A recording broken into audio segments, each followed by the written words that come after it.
लखनऊ में समाजवादी पार्टी के खिलाफ सड़कों पर उतरे एबीवीपी के कार्यकर्ता अखिलेश यादव के खिलाफ जमकर नारेबाजी। राणा सांगा पर रामजीलाल सुमन की टिप्पणी से लोगों का भड़का गुस्सा। दूसरे संगठनों के लोग भी प्रदर्शन में शामिल।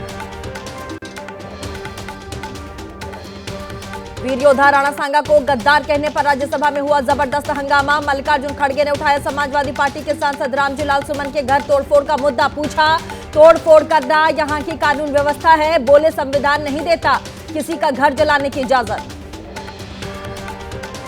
कांग्रेस के सांसद प्रमोद तिवारी ने राज्यसभा में राणा सांगा को बताया हीरो। सभापति ने कहा, इतिहास पर टिप्पणी करना सही नहीं। राज्यसभा में लगे राणा सांगा का अपमान नहीं सहेगा हिंदुस्तान के नारे। संसदीय कार्य मंत्री किरण रिजिजू ने विपक्ष पर लगाया मुद्दे को जाति से जोड़ने का आरोप। कहा, बीजेपी सांसद राधा मोहन दास अग्रवाल ने कांग्रेस और रामजीलाल सुमन से माफी की मांग की। केंद्र सरकार के सौगात मोदी प्रोग्राम के खिलाफ बिहार की पूर्व सीएम राबड़ी देवी ने आवास के बाहर लगाए गए ऐप पोस्टर पर लिखा, सौगात देना तो वह बिल वापस लो। नमाज को लेकर जारी विवाद पर समाजवादी पार्टी की सांसद इकरा हसन का बयान। बोली, नफरत बो रही सरकार। सौगात मोदी कार्यक्रम पर हमला बोलते हुए कहा, अगर मुसलमानों को कुछ देना ही है तो उनका हक दे दीजिए।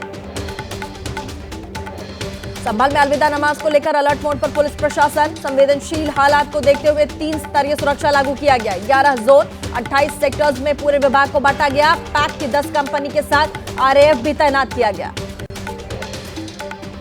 यूपी के संभल में अलविदा जुमे को लेकर के लोगों की छतों पर भी रखी जा रही नजर। ड्रोन कैमरे से मस्जिद और घरों की छतों की हो रही है निगरानी। अलविदा जुमे की नमाज को लेकर यूपी के श्रावस्ती में अलर्ट जारी किया गया है। संवेदनशील इलाकों में ड्रोन कैमरों से निगरानी कर रही है पुलिस। सादी वर्दी में भी पुलिसकर्मी तैनात किए गए। यूपी के अमरोहा में पुलिस ने निकाला फ्लैग मार्च। अलविदा जुमे की नमाज को देखते हुए सतर्क पुलिस प्रशासन। एसपी अमित कुमार ने किया सुरक्षा का जायजा। यूपी के मुरादाबाद में अलविदा जुमे की नमाज को लेकर सुरक्षा व्यवस्था कड़ी की गई। जामा मस्जिद इलाके का नक्शा, चौराहे पर पुलिस ने किया चस्पा। जामा मस्जिद के चारों गलियों में गश्त कर रही है पुलिस। हैदराबाद में अलविदा की नमाज को लेकर के पुलिस सुरक्षा चाक चौबंद। कमिश्नर सहित भारी बल ने इलाके में लगाया कैंप। अलविदा जुमे की नमाज से पहले मनाई जाती है जागने की रात।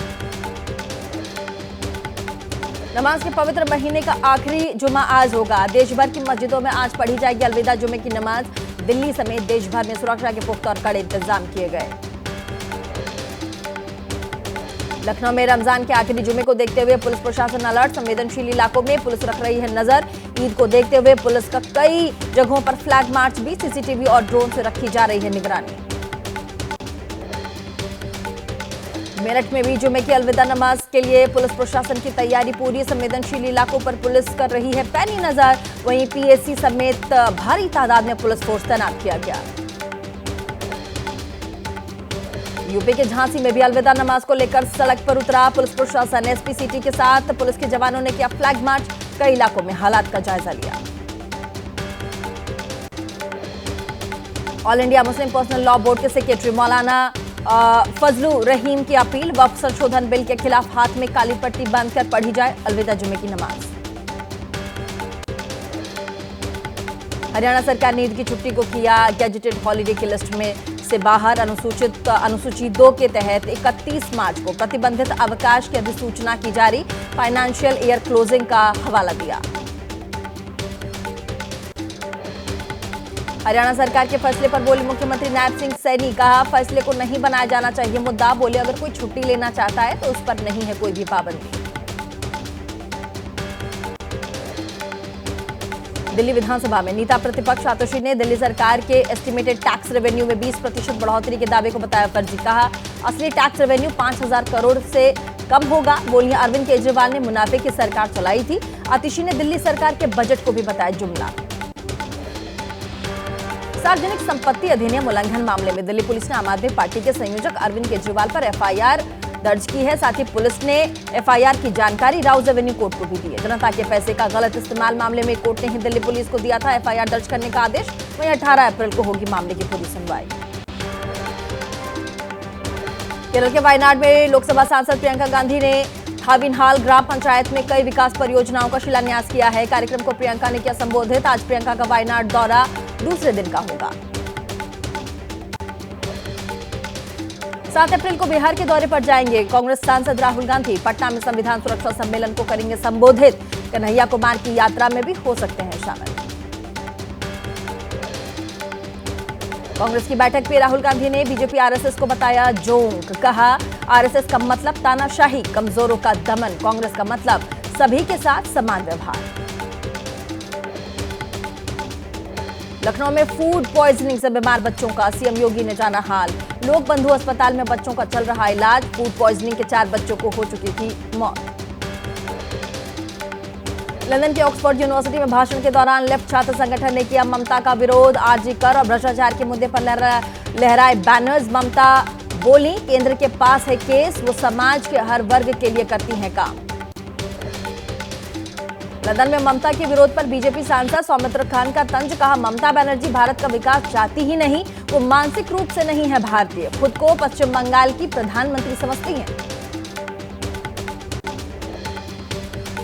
पश्चिम बंगाल बीजेपी के नेता शुभेंदु अधिकारी का बयान आया सामने। इस बार नहीं बटेगा हिंदू। कहा बंगाल में भी हिंदुओं के हित में काम करने वाले ही संभालेंगे सत्ता। पंजाब के पटियाला में किसान नेताओं को जेल से किया गया रिहा। खनौरी बॉर्डर पर किसान आंदोलन के वक्त भेजे गए थे जेल, वहीं किसान नेताओं ने किया था प्रदर्शन।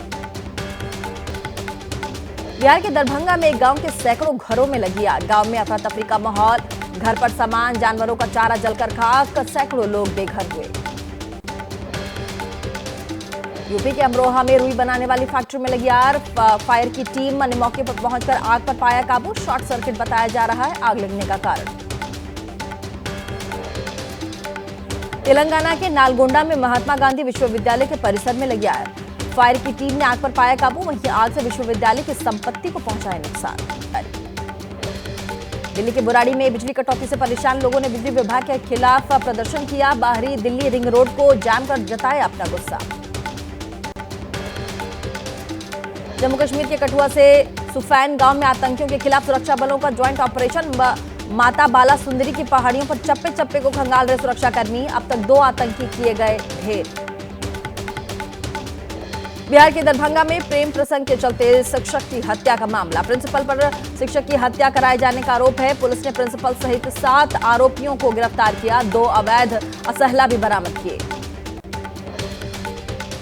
मुंबई क्राइम ब्रांच की टीम ने चेंबूर में सेक्स रैकेट का भंडाफोड़ किया है। 2 लोगों को मौके से गिरफ्तार भी किया है। एक नाबालिग के साथ 4 महिलाओं को बरामद कर भेजा महिला पुनर्वास केंद्र।